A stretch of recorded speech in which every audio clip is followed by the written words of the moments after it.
And we're live. Welcome. We got my friend Zach Tso in the studio today. Hey, how's it going, man? My Good to be here. studio basement. But how you been? Doing good, man. Just living life, and getting used to being back here. So. Hell yeah. And then hold the mic a little closer. Oh, gotcha. There you go. And then you could see your levels. Okay. There you go. But so you're a dad, going to be a dad of 3 now. How's that feel? It's a trip, man. Honestly, looking back, if I would have told myself 10 years ago that by the time I'm 25 I was going to have 3 kids, I would have been like, wow, that's crazy. Like, no way. But the way life happens, man, we had the one, and then, I wasn't necessarily planning on having the first kid, but it was probably like the best thing that ever happened to me. It changed my life forever, and honestly, you want your kids to grow up close in age. So it was like, get the ball rolling. Yeah. Just do it now, and then it can be done earlier in life. So Yeah, hell yeah. One of the things you told me back when you were having your first one was you want to be the young parent, not the later on in life, start having kids and be the older parent, yeah. And that kind of stuck with me. I was like, when we found out we were pregnant, I was like, you know what? It's okay. I'm going to be the young parent. And yeah, I don't think there's anything wrong with that, because there's such a stigma. Like your 20s are supposed to be, so crazy and whatever. When in reality, just because you have a kid, it doesn't mean your life is over. And that's hard to explain to people that haven't lived that before. They think oh man, it's over. You're completely, full-time 100% kid, which they are your biggest priority and responsibility, but mm-hmm. you're still you. You can Yeah. still go to the gym. You can still, watch football with your friends. I mean, have fight nights. That's something you've always had is have fight nights watch and the UFC fights. Uh-huh. Yeah, your life's not over. If anything, it's just an added aspect, something that can improve your quality of life, if anything, I would say. Yeah, for real. So. And people are always weird about taking their kids places and stuff. And I feel like if you have to be weird about taking your kids a place, then it shouldn't be a place you should go anyway. I totally agree. Yeah, if you guys were to come over, I had the fights at my house last night. Drew and Ezra can come hang out. It's just open. I mean, I'm going to have my kids there. Yeah. There's nothing going on there that it's a safe environment. Yeah, exactly. You know what, there might be kids playing, and they might ask me to come help them with something for whatever reason, but it's still, I don't know, it's just life. You grow up and that's how it is. Yeah, and so. That's how I feel, because when I first found out I was having a kid, I was like, oh my God, I can't go do this and this and this. It's no, maybe you shouldn't just be doing that anymore. Yeah. There's some things you shouldn't be doing anymore, and then there's some things that you could still do and are healthy to have your kid around, I guess. Yeah, well, and honestly, after being a dad and realizing just how easy it is to love this sweet innocent life, right? Uh-huh. It makes you absolutely despise people that can't suck it up enough to be good for their kids. I'm are you kidding me? If this doesn't make you want to just do anything for this kid, if you wouldn't do anything for them and you're too selfish to, keep a job or mm-hmm. act a certain way, I was dude, I don't know what's going to change you. Yeah, for real. Suck it up, go to work. If anything, going to work and to a shitty place you don't like or whatever, that kid should make it worth it. Yeah. Well, I mean, because in reality, don't get me wrong, you need to have fulfillment and somewhat enjoy or not mind what you do for a profession. Yeah. Because, for what I do, it's not my dream job, but I don't hate it. I think it's interesting. It's nice and it pays the bills. Mm-hmm. But at the same time, I'm willing to not have my complete 100% dream job so that I can have my life. Yeah. A good quality of life, Mm-hmm. So, and then you can work towards it, and it'll just come in time. The problem is everybody, I think, wants everything now. You want that nice car now. You want the big house now. You want all this. In reality, it's no, you can work for that stuff and it'll come in time. just do all the right things you need to, and it kind of makes it funner to work towards something. Yeah. Like the journey's funner than when you get there, I think. Well, and then once you get what you've been putting in that work for, it's really, really fulfilling. It's nice. Yeah, you have to figure out how to maintain it too. Everybody wants a big house until the payment comes, and yeah, exactly. You got to cut that big ass lawn. And yeah, it's even worth it. You're like, and the same with the car, right? Like you're like, okay, what do I even have a nice car for? Because I'm gonna my kids just gonna, whatever. Kids make messes, they do whatever, and I'm just driving to and from work. Do I really need a nice car? But that's at least the way I think of it. Like eventually I will, but like right now I'm just like, same with my house. I'm like, could we get a bigger house? Yeah, we could. But the thing is like, all right, well, right now, let my kids beat it up. Yeah. It's at this point in life, it's like, just go with the flow. Oh yeah, I feel like that's the biggest thing. Hold it a little closer. Oh man, no, you're good.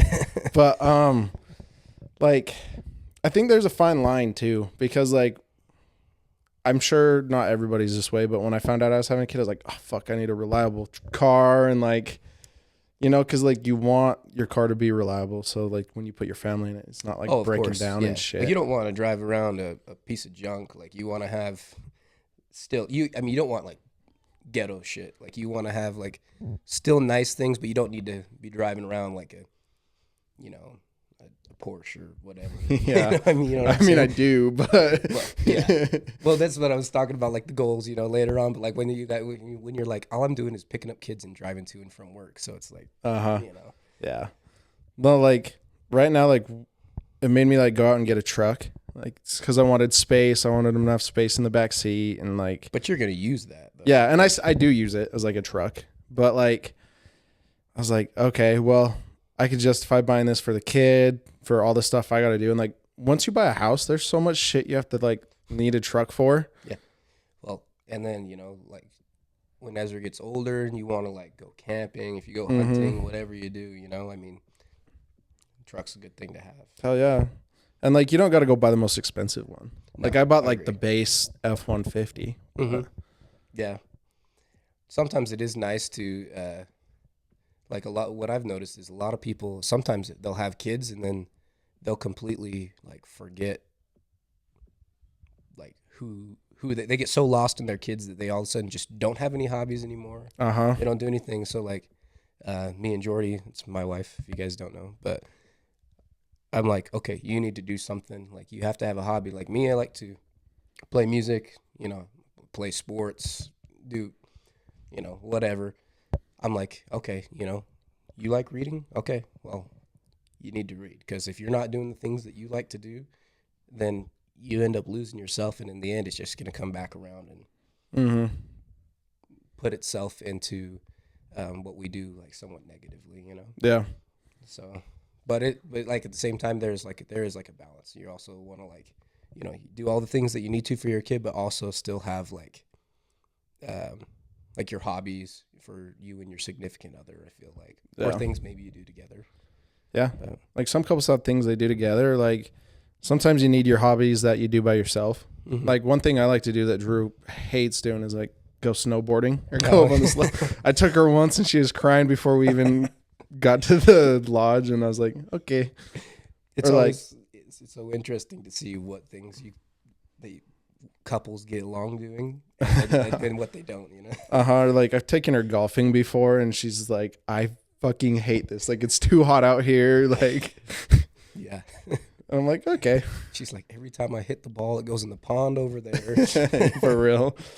But yeah, I don't know, I think you need those hobbies, and kind of like you said, and even if you just do them by yourself or something that she does, I don't know, like you still need to be who you are. Exactly. Well, here's the thing too, like, we have a lot of friends that are older too, like, or even family members, and you see that like when their kids grow up and then all of a sudden it's just them, or maybe like their kid is almost out of the house, like their youngest, all of a sudden they have nothing in common anymore. And it's like, it falls apart because for so many years it's just kids, go, go, go.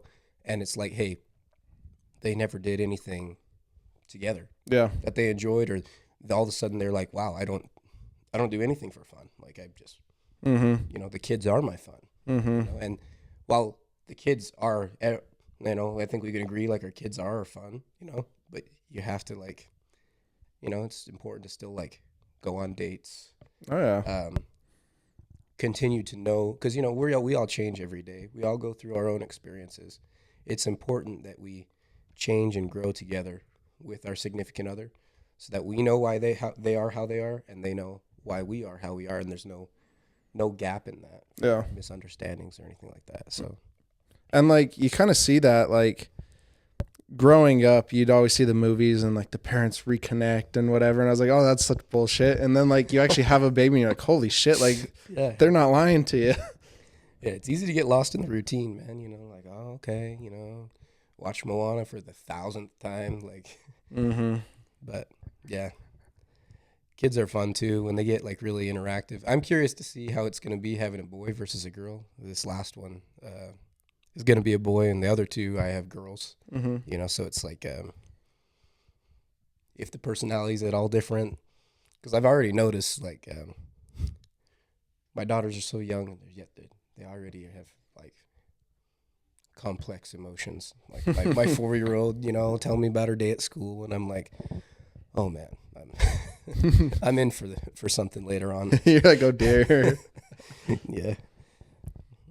Excited for her to be in high school and like be bringing home boys, or dude, what? I don't even want to think about that. But that's the other thing about being a young dad we're talking about. Like, you want to have the energy to play with your kids, do all that kind of stuff. But at the same time, man, like, my goal is for them to be like, oh yeah, this is my dad, and they're like proud of not just who I am as a person, like, hey, my dad's a good dad, good man, but also like, hey, my dad is fit. They feel confident that I can protect them, that I can, provide for them. And that's a big thing to me. So like, if that doesn't motivate you to stay fit as a dad, like, I don't know what's going to motivate, you. You're like, okay, I want my daughters to feel protected. Yeah, for real. And I don't know. I believe that, I think there's a quote, I'm going to massacre it, but Socrates said something about like, a man that doesn't push his potential physically is like not really a man. Yeah. And I agree with that. I mean, not saying everyone needs to be fucking Hercules, because I'm not, but you should at least, everybody should push themselves, or like learn what it means to be a man, just because you should be capable. It's what, like, I don't know if do you listen to Jocko at all? Yeah, I do. Yeah, I love Jocko. He always says, you should be capable. Yeah. You should be calm, capable to. Yeah. I think Derek said it last time, but like slit a throat and hold a baby, And yeah, in the same day. Yeah, you should be capable, but yet calm and collected. Like, and that gives you a lot of peace too. You're like, hey man, I know I can defend myself. I can defend my family. If need be. Yeah, and it's like, I don't know, like I can still carry wherever I go, but it's just having that peace of mind. But like, even if you aren't carrying or whatever, just having that peace of mind, then you know who you are and like what you can do. It's just kind of like, okay, like we're good. Yeah. I don't know. Exactly. You don't have to sit there and like be worried every time you go out somewhere in public or wherever, because like you do think about things, sometimes you're like, okay, how sad would it be if like the reason why something was to happen and I couldn't stop it from happening because I was fat and out of shape, Yeah, and like you see those videos of like, I think it was a mom, but she like fell in the driveway and the kid rolled down it and she couldn't get up to go get her kid from rolling in the street, and someone had to like get her kid out of the street before he got hit by a car and like help her up. Yeah, how pathetic is that, man? Yeah, it's like, come on, bro. Well, the thing is too, man, like that's what I'm saying too. Like, you don't have to be like some bodybuilder or professional athlete, but you should be able to be like, if you're like not in shape to like play catch with your kid outside, or like you can't even get up to go grab a stroller when your kid's about to roll into the street, like that's so sad. Like a test is like, you should be able to be holding your kid with your arms and stand up from sitting on the floor without using your hands. Like, Well, you wrestle and stuff too, right? I always like to see how many different grips I can, like, you know, as you hold the baby, how tired, because your arms will get tired. So go from like S grip to gable grip, grabbing my forearm, you know, like all the different. All the different holds and stuff. Yeah. Dude, and one thing nobody tells you is like when you're holding your kid, like even as a baby, like an infant, like your back starts to hurt a little bit. Yeah, dude, you really have to think about like, you know, it's something that changed the way I thought about a lot of things too. Was I went with Jordy to one of our, it was our, when she was pregnant with Aislinn, so our first kid, and the doctor said like, she was talking about that, and women, like with the pregnancy, they're always going to have like back pain anyways, right? Their body's just changing. They're going through a lot of things. But she said, Dad, this is for you too. A lot of parents forget to squat when they pick things up. They bend over. She said, and that's the worst possible thing you could do for your back. She said, watch a toddler squat, and they have perfect form. They go to pick, but think about it. They go to pick something up, they perfectly squat down and pick it up. It's natural human instinct to squat with like good form and pick something up because that's what's healthy for your body. The reason we lean over as we get older is because we're lazy. You're like, okay, why do I want to squat for something I just dropped here? And then you lean over and then you put all that pressure coming forward and then it's all on your lower back. And so it's not the one time that you lift like a crazy amount of weight wrong. It's the thousands and thousands of times that you lift almost nothing. Oh yeah, that really impacts you later on. Damn, I didn't even think of that. That's smart as hell. Yeah, well, that's not even my idea, bro. That's what the doctor told us. And like I took it to heart though. I've noticed that because like I've started to try and deadlift a little bit or squat with better form just because of like holding a baby, and like you could be holding them, and if you have to pick something on the ground, you can't bend over, they'll fall out of your arms, you know? Oh yeah, dude. Well, and here's the thing, like my oldest, she's 4, she's going to preschool now, but just because they're 4 and they can walk and they can run and they can do everything does not mean they don't want to be held. So you're still going to be you know, you won't be carrying them around like a baby, but like, you know, sometimes they want to be held. You're going to be walking around with them, and you know, she's daddy's girl. What am I going to say? No, like, no, come here. Yeah, for real. You want to be able to hold your child. Oh, exactly. Yeah. I want to be able to hold her all the way until she grows up, you know. Yeah, if for real. Need be. Like, so. Yeah. Should be able to hold your wife too, you know? Yeah. Like, true. I don't know. I see some guys, I'm like, damn, you couldn't even pick up your wife, bro. Like, yeah, dude. I don't know. Like, you can hit the gym a little bit. Yeah, you're like, what, did she beat you or something? Yeah, for real.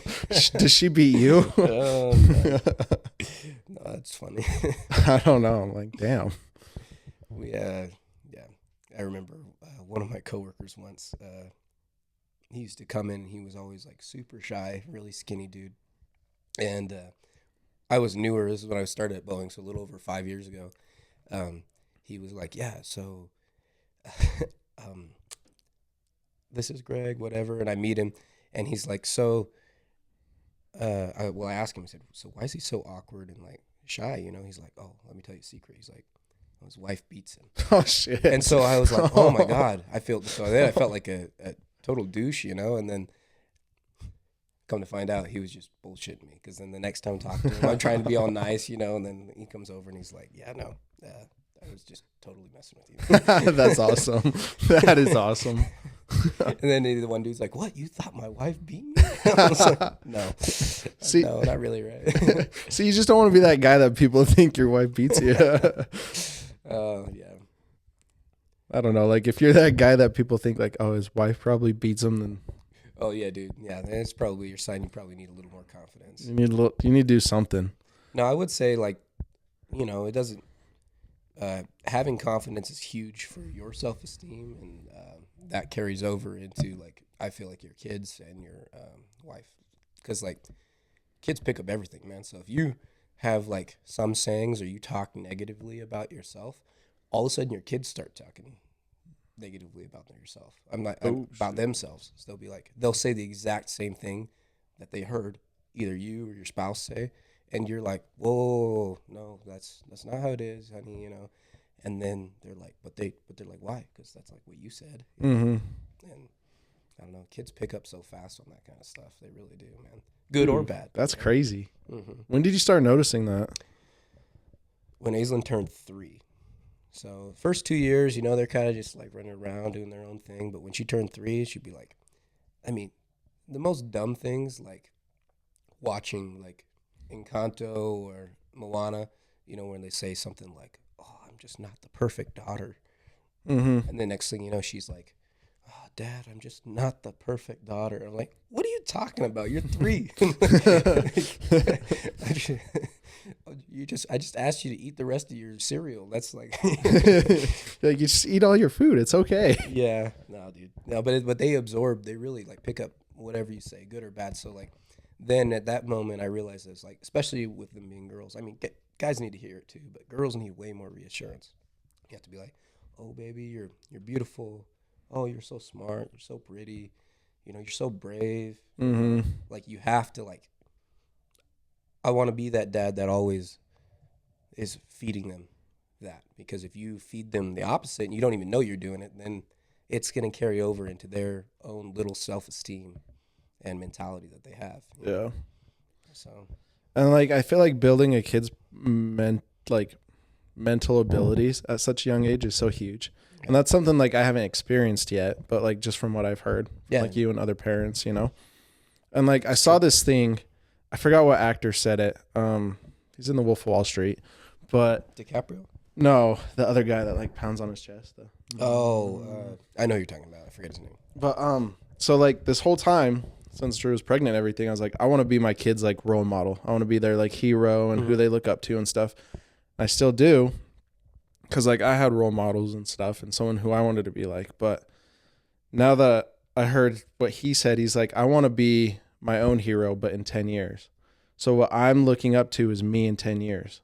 And you're always going to be chasing that. And someone's like, oh, well, what if you get there? Like, then who's going to be your hero? He's like, me in 10 years. Like, I'll just constantly be chasing the better version of myself. I love that style of thinking. Yeah. Honestly, if you think about it, go back 10 years ago, you know, we're like, I guess that would put us in high school. Think about where you're at now. You're like, all right, you know, we're doing pretty good. You know? Oh, yeah. And then you're like, okay, in another 10 years, how would you, but it makes you think too, like the mentality of constantly improving yourself. Yeah. Whether it's not even just physically, you know, because we were talking about the gym, but like mentally too. Like, what are you doing to like, are you learning anything new? What are you doing to stretch your mind and, you know, your understanding? Are you actually growing, or are you having that same mentality your entire life, you know? Yeah, exactly. And it's like, if we could build that into our kids at a young age and constantly pushing themselves to be better and stuff, like, I don't know. One of Drew's friends is a high school teacher now, or she works in the high school or something. And she said, like, a lot of kids now just don't have the motivation to get good grades and, like, don't have that mentality. But I don't know. So I want to make that a priority, because, like, I'm trying to make it a priority for me, because, like, I'm not going to stop growing just because, like, you have a kid and family, you know? Exactly. So, like, I try and think of myself in 10 years and where I want to be. And it's like, okay, I'm going to be my own hero, and I'm going to try and get to that person. And so, like, if I could build that into my son, like, I feel like that's huge for them. It is. Yeah. Well, and I remember we were talking about it the other day, but like I got thinking, you know, you get better or you get worse every day. You never stay the same. But we were also talking about how, you know, you and I are doing like schooling on the side. Yeah. And as a dad, you know, and you're working full time and stuff too, it's like really intimidating to like get back into it. And for me, at least, I know you ended up doing more schooling than I did back when we were younger, but I remember just thinking, I was like, God damn it, Zach, why didn't you not do this shit when you had nothing going on, when you're just like a single dude? Like, you know, would have been so much easier, you know, because it's not that you're not capable of like doing more school. It's like, okay, when are you going to actually have the time to do it? Yeah. Because, like, now you're a dad of 2, almost 3. And instead of, like, doing it back in high school or right out of high school. Because, like, that's what I thought of. Like, when I was a senior, I had, like, 4 classes. I wasn't even there half the day. I'd, like, one day I'd go in for half a day, and the next 3 days I'd have off from classes and stuff. And I was like, yeah, this is what I worked for. But I wish I would have, like, went to those college classes and, like, pushed myself a little bit. Because it's so much cheaper. And then I ended up paying for my own college and stuff when I got out, and it was like, holy shit, this is expensive. Mm-hmm. Well, and I remember I thought, see, my senior year, instead of taking those classes off, I did fill them with college classes. But I could have done more, and I chose not to. I Yep. was like, oh, I'm going to, this is enough. And now I'm like, damn it, dude. Why'd you do that? And then, yeah. But I honestly feel like everybody's path, because I feel like nowadays it's nailed into your head, like, you have to have a degree. You have to do this. Well, how many people do I work with I work with a lot of people on the outside who have degrees, bachelor's degrees, and they do the same job I do that has Yeah, for nothing real. to do with what their degree is in. So, like, if you do get that degree, make sure it's for, you're going to put all that time and money into something. Make sure you have a good career path set up. Yeah. Because the worst thing ever is, say, no hate on people that get degrees in psychology or anything, but like, you go get a degree in psychology and then you're sitting here making like half of a salary of a decent like mechanic somewhere. Mm-hmm. Like, okay, putting in way more hours, did a ton of school, you're probably in debt, dealing with all this mental strain of like, say you're working at a mental health facility or something, and you're not even making as much as like some guy that's a diesel mechanic, that just showed up and got on the job training, or went to a tech school. Yeah, for real. And like, I think that's slowly falling out. Like, I think trade schools and stuff are becoming more and more like valuable. I agree. Like I wish I even, like, I got my associates from Slick, Mm-hmm. but like I wish I would have went into a trade school sooner, because there's places where I work and they're so much younger than me and they make so much more than me because they're through it. Yeah. And like, I don't know, my associate's degree, it doesn't do too much for some jobs, Mm-hmm. Well, yeah, it's true, man. Like, but that we were just, like I was saying, we got it nailed into our head. Like, you have to go to college, you have to do this. And really, I'm like, okay, what about you just learn that you need to have certain skills, and that there is always a schooling to better your skills. Yeah. But the schooling might not be your standard college. You might be going to, if you want to be like an electrician, or you want, something like You want that. to be like a barber, hairstylist, Fitness. Or if you want to, honestly, too, like some people that just like become truck drivers or whatever, like they go to their own school, they end up making a good living.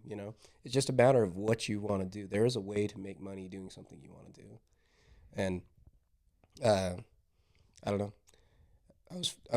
I'm fortunate enough where I got into like a good job where I didn't need a degree. So like me going back to finish it, it's really just for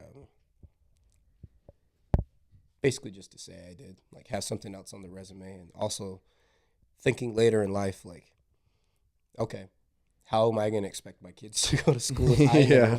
if I never finished my degree, and I dropped out? So it's like, okay, I need to finish.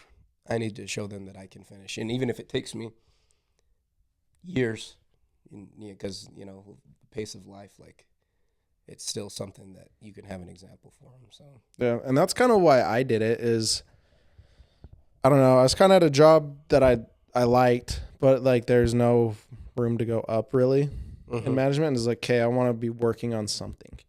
So I started going to school, and it was like 3 times a week. I'd have to leave early or go to work late. And like, luckily I worked for my father-in-law, so he was cool with like me changing my hours around and stuff. But like, I don't know, it's weird, and like you said, you wish you could do it before you get into like a career, need the full money. swing of life, like So like you could go to school full time, because it's so much harder to work on school when you have other shit going on. Like, I'm in trade school right now, and doing the homework is so tough with the baby, and even trying to do this and edits. Like, there's so much shit going on. Yeah, constantly staying busy. But at the same time, like, that's the thing when you explain, like, us as parents, you explain to someone that's not a parent, like, your day-to-day life, right? Whether it's like trying to find time for, if you are going to school, or a hobby, or time with your spouse, whatever, and they're like, wow, that sounds terrible. But you're like, in your head, you're like, actually, no, that's like, I'm describing it, and to you it might sound bad, but like, no, it's great, the love and everything that you feel from it, It just makes like that time when you do get to, you know, say you do get to go golfing, it's way more rewarding when you get to go and you're like, and you've done everything else that you were supposed to, and like you might not be able to go all the time like you used to, but like now when you go, you're like, wow, this is great. Like, this is sweet. It's a great day off. Yeah. Like, I don't know. And like one thing that scares me kind of like that is like I'm so overstimulated right now, and like it's the most rewarding I've ever felt in my life, because like I am going back to school and doing that stuff. I am like working in my career field and being a dad, and like seeing him progress and feeling that unconditional love, and I'm trying to do this and like work on myself, you know, and it's like I'm so overstimulated, and I have like that momentum. I hope I don't lose it, and I feel like I'm not going to, because I'm the type of guy that's always going, but it's like drive. But it's like always stuck in the back of your head. It's like, well, here's what I've noticed too. Like you can have strong mentality. I feel like we both have the mentality of self-betterment, right? But you can also look at your kids for the self-betterment too, or your spouse, and you're like, look, I need to be better for them.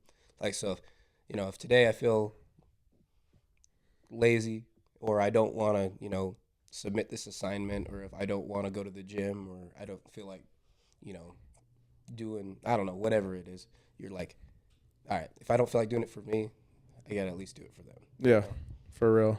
The overstimulating thing is real though. Like I've been kind of experiencing that pretty hard lately, because for those of you guys that don't know, I was like deployed this whole last year almost.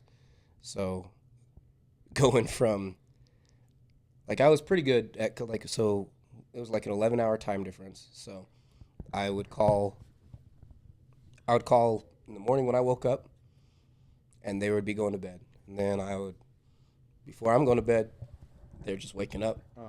And I talked to them, you know, and it was difficult, like leaving the family, but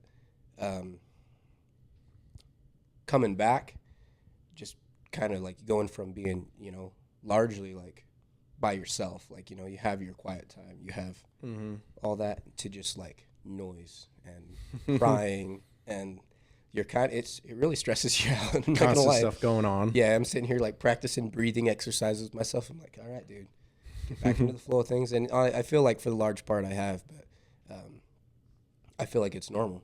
You know, there's nobody that just is like perfectly not stressed as a parent. Yeah. You know? Anyone that tells you that is full of shit. Like you're always stressing about something. Yeah, that's what I've noticed anyway. Especially like the mothers, man. I really feel for them, because you know what, like my kids, you know, they ask me to do stuff, but like they ask their mom a lot. A lot more. I'm like, you know, maybe I can do that. I can try. Yeah, let me braid her hair, maybe. Okay, no, it's gonna have to be a ponytail. Yeah, for real. I'll throw a little. I forget what they're on. I'm getting a little bit better. It's only taken me like 4 years, but I can do a little bit of girl hair now. That's cool. And like, thing about dads, I feel like I live two lives almost, because like you're at work and like you know, even just during the day, it's like you're a different person, and you come home and then you're a whole nother person. I don't know, because you got to clean up, and then you have a whole other set of roles to take care of. Yeah, I mean, like I try to, for the large part, keep like the same persona, but like also, you know, with kids, you want to teach them like certain lessons about things, like, you know, listening to things, like I don't know, like once you actually like telling, like one of the big things for me is like if I say something, I got to follow through with it. With a kid too, it's the same. Like it's huge for a kid, because if you don't follow through with what you say, they're just gonna walk all over you, you know. Yeah. So that's why I'm like 1, 2, and in my head like really, please don't make me count to 3. Like I really don't want to. I don't want to do what I said. I don't want to put you in timeout. Like come on, you know. Because I remember growing up, you know, we remember our parents like, oh man, this hurts me more than it hurts you, and you're like, yeah, right, man. Sure. And then you grow up and you're like, you know what? They never really wanted to get me in trouble. It's just because it's more work for them to get you in trouble, because they're doing it to teach you a lesson. Because then when they don't follow through, that's like laziness on their part. Yeah. You know? So I never even thought of that either. Yeah. Damn. Yeah. What's how do you want to like raise your kids, I guess? So like I've been thinking about this, like I'm not a churchgoer or anything. And like, but we live in Utah, and like lot of people don't like cussing in Utah or like swearing. And, but then like, then they're in that bubble. And then when they get out of that bubble, it like shocks them. Right. So I feel I'm trying to teeter the line. So I grew up LDS, right? So obviously swearing was always a no. I know, in like my family. 10 years ago, I knew this dude in high school and I was like, come on, just say damn. Yeah, no, man. It was like, you know, and I ended up growing into my, like, I don't have any religion that I follow now. But at the same time, when it comes to language, there are certain things that if my daughter says, I'm like, whoa, no. And some of them aren't even swear words, like stupid, you know, stuff like that. I don't let them say because like a lot of times it's like when they talk about this stupid this, and you're like, whoa, why are you being so negative? Like, here, let's try. You're trying to teach positivity. That's like a big thing for me. But like swearing, like obviously, like, you know, big swear words are a no. But like, I'm just like, oh, well, we don't say that.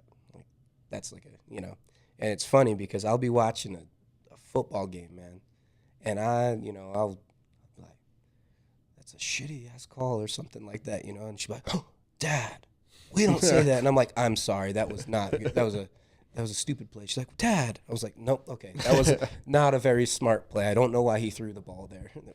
Like, shit, fuck. Yeah, exactly, you know. So it's, you know, it's interesting. My biggest thing too is like not swearing at your kids. Yeah. Like to me, that's like the big, and here's the thing, forget just not swearing at your kids. Like the biggest, your spouse, the same way. The second you swear in conversation, you escalate an argument. I don't care how calm or level-headed you are. The second you use it, because what is it? A swear word is basically what you use as an adjective to amplify something, right? So you're automatically escalating it, whether you know you're doing it or not, whether you raise your tone or not. So if you tell your kid something and you're always swearing at him, then your kid's inner dialogue is going to be him swearing at himself all the time and then swearing at you, which means it's going to be escalated. And that's the way I think of it. I'm just like, if I wouldn't be cool with somebody else telling my kid, like, you know, pick up your F in this or whatever, you know, then I'm like, then why should I do that? Like, don't get me wrong, man. I'll be very firm. I'll be very firm and I'll, you know, count and do whatever I need to do, but I'm not going to swear at my kid. Yeah. But at the same time, you know, if my kid gets older and they're like, damn it, who cares? Yeah. Right? But at this point in their life, when they're this little, I'm just trying to, like, it's such a hard thing to kind of balance out. To navigate. What do you guys think you're going to do? So, like, that's what I was been thinking of this whole last week is kind of stuff like that. I'm like, I think I'm going to try not to swear as much as I can. But, like, obviously, like, watching a game, like, oh, shit. Yeah. Or, like, something. And I think, like, sports is the hardest one. Sports is really the hardest one. Yeah. And, like, I feel like if it comes up in conversation like that, like, almost not swearing in a negative fashion, it'll be more like, oh, I shouldn't do that. But, like, it's just, like, here and there. Yeah. Then it's just a big person word. Like, yeah. Yeah. And, like, oh, like, don't say that, you know? Mm-hmm. But I remember being a kid, like, when someone would just, like, swear in normal, casual conversation, they weren't, like, escalating it. They just use that word a lot. Mm-hmm. I was like, oh, my God, like, what's going to happen? Yeah. You know? And, like, you kind of get nervous as a kid. So it's like I want them not in that bubble, but at the same time not using. It's true. Would you say that you maybe, like, you expose them more to it as they get older, though? Yeah. Oh, yeah, like, for sure. Like, so, like, as they're, like, when they're really little, it's like, oh, that's a mommy and daddy's word.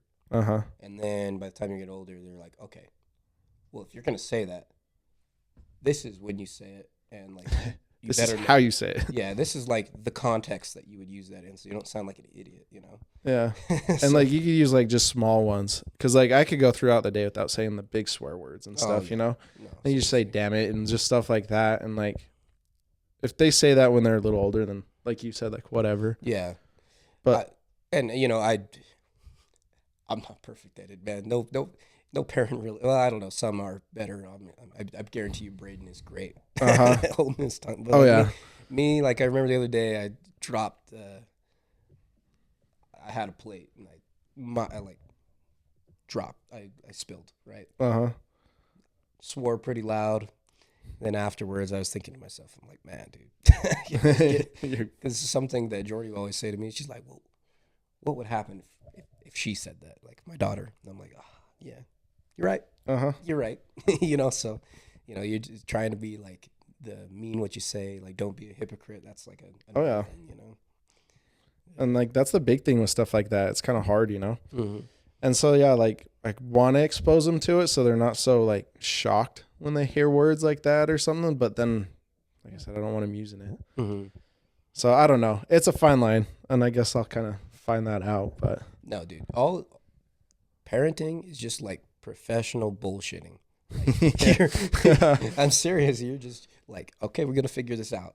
Like, you find out. And here's the thing: what works for somebody's kid does not work for everybody's kid. yeah, Like, somebody like this form of like incentive or punishment might work. Somebody else it doesn't work. Like potty training, whatever.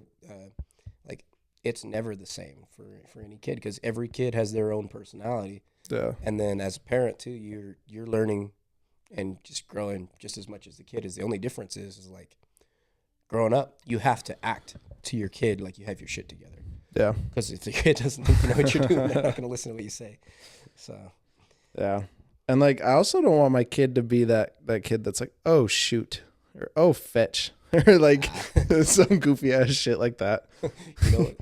it's cute when they're younger though. Like my daughter, she says, Moana, like he turns himself into a shark head. Uh-huh. Yeah, that's what she says. She'd be like, instead of like, oh shit, she goes, oh, shark heads. She came up with that one all on her own. So I'm like, all right. You're like, cool. Run with it, man. I doubt she's going to say that in 10 years, but like right now it's funny. So, Uh-huh.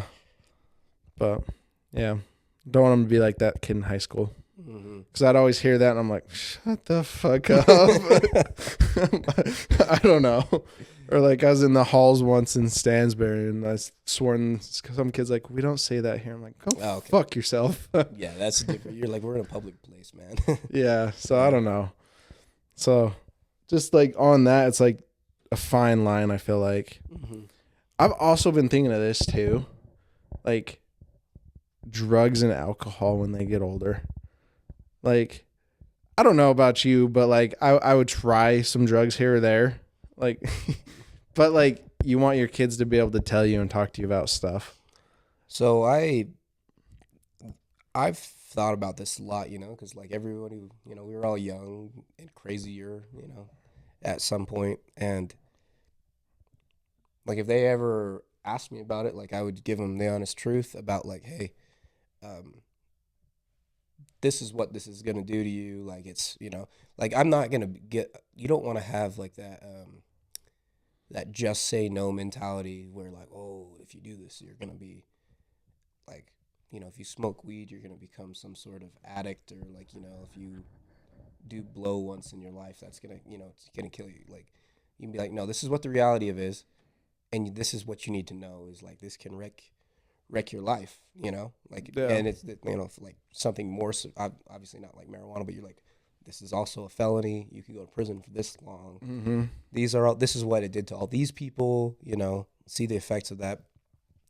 Marijuana, on the other hand, I view marijuana more like how I view, honestly, like alcohol, like there's levels to it, there's things I wouldn't do when I'm drinking a beer that I wouldn't do if I was to like, that someone shouldn't do if they like ate an edible or something, Yeah. But at the same time, I feel like they should at least, I'm not saying they need to like do it, but like you tell them like, this is what the reality of it is, instead of just like it's some crazy off thing that's not going to be around them all the time. Yeah. Cause it is, especially in today's world, like you could find anything you want on the internet. Yeah. You could find someone who sells it on the internet. Like there's a lot of scary avenues and like, there's always going to be that one kid that has it, Yeah.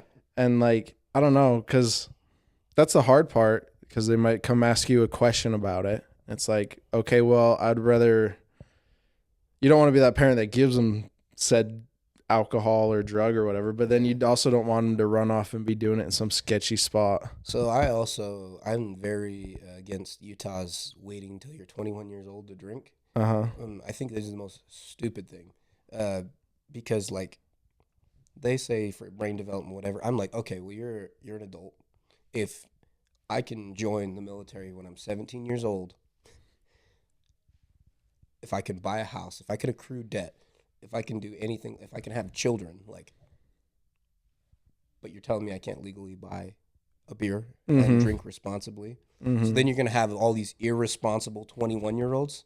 I'm like, no, like that's one thing where the rest of the world got it right. Like, if anything, you should learn how to, in lots of parts of the world, like literally you learn how to drive before you are allowed to drink. Yeah. Well, I mean, no, opposite. You learn to drink before you're allowed to drive. So that way, like it's, I'm not saying everybody has to, if that's not what you like to do, like a lot of people aren't big drinkers, you don't have to be, but like that was something coming from like growing up LDS. A lot of things I didn't know. I had never been exposed to it because I remember growing up, like it's like taboo, like especially like, I mean, the Mormon religion nowadays is a little bit different, I guess. Like they've changed some things, but when I was growing up too, like, I mean, it was like, no, like not only are you not going to do it, but you're not even going to be like associating with people that do it. That you're was not like, going to talk to, or that's pretty much how like I was like taught growing up, and then you grow up and you realize like, hey, like this guy had like a couple beers with his dinner. I don't think he's crazy, or I don't think he's an idiot, Yeah. So then you have no context into what you're doing, and then all of a sudden you finally decide that like you're gonna try that stuff, and then you go like a little bit crazy, and you're like, wow, I wish I had just been like exposed a little bit to like what the reality of things were, instead of just being like told like disaster stories. Because like Sam, on that line, like with drinking and stuff, I was like, damn, I wish I would have got this phase out of me in high school. Because then you do it when you're 20 and you're trying to like build credit and like save your money and be good in job. It's like, I wish I could have just had these crazy little phases when I didn't have anything going on besides school. Yeah. Or you learn how to like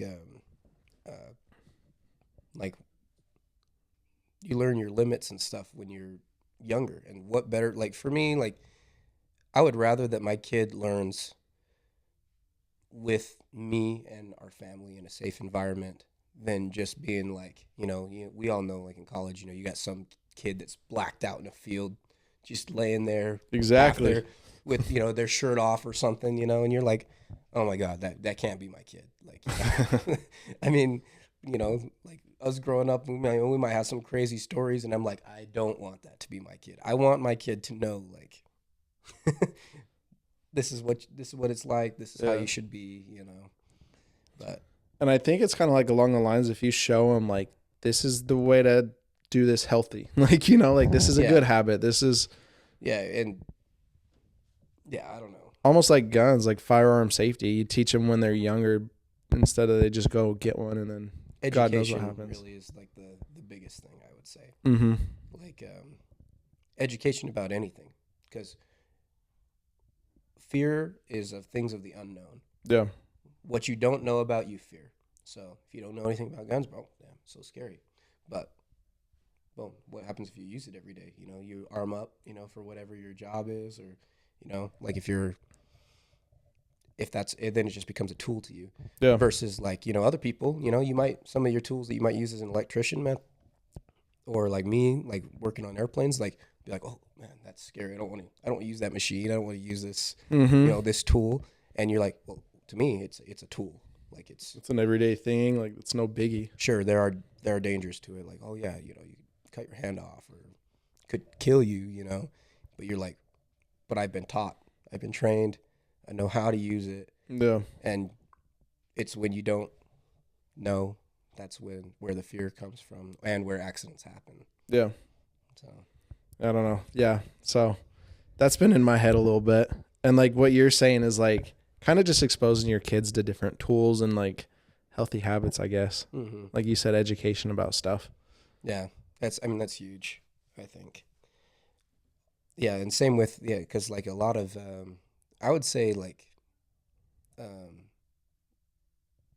a lot of people, they take what they read in like some of these, this is kind of a stretch, but they'll take what they read online like immediately and just dig in. Oh my goodness, you know, this This man, is what happened. this kid got into their dad's gun, and he accidentally shot his friend or whatever. Uh-huh. And I'm like, okay, why did he do that? Uh-huh. Because he's curious. Kid's gonna be curious. Oh yeah. I'm curious too, like all the time, about whatever. But at the same, that's why you have to like show them. Yeah, you have to show them the ropes and stuff like that, Mhm. I think. And honestly, like I said, my dad wasn't a big gun guy either, So like when I was growing up, I was like, I remember the one who showed me guns was actually Dalton.